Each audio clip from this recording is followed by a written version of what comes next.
So I just briefly wanted to talk about this book here, House of Secrets 81 from 1969.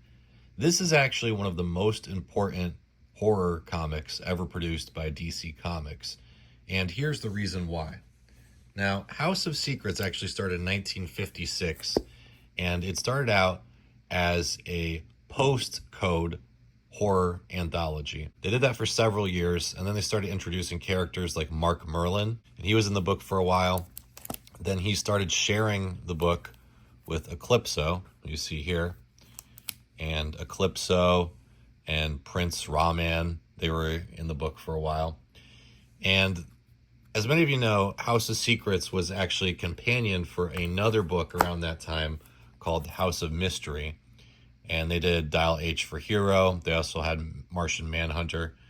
But in 1969, they switched over to doing horror, real horror stories. This right here from 1966 is the last issue of House of Secrets that features Eclipso. The book went on a 3-year hiatus.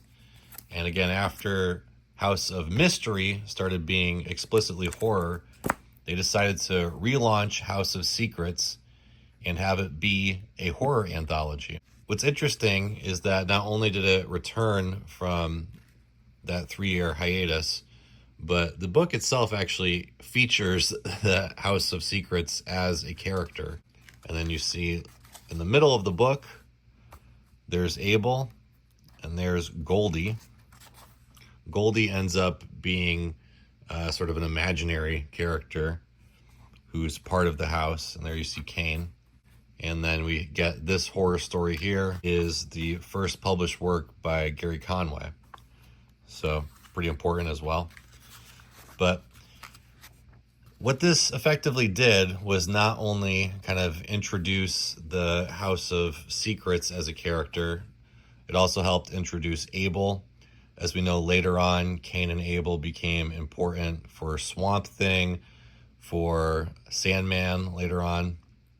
But this book here not only helped reintroduce real horror to DC Comics and relaunch this title, it also kind of paved the way for Bronze Age comics. And of course, we know House of Secrets.